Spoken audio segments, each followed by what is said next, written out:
In today's video, we'll teach you the Chinese character for with pronunciation. Yu.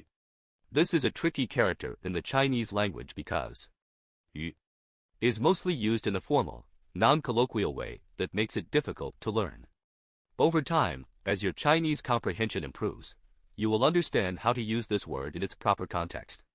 In radical form, yu can be found in words such as right, xie, island, yu, and diarrhea, xie. This makes it an important character to learn.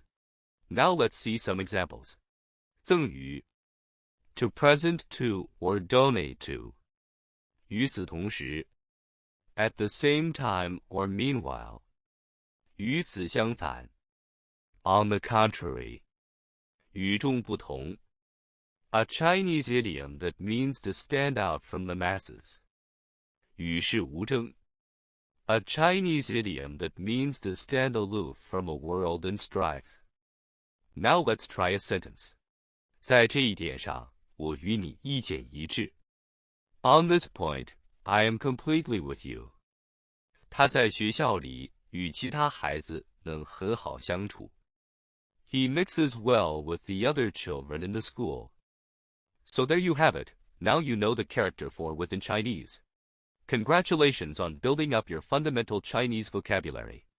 Please subscribe and stay tuned for more Chinese lessons.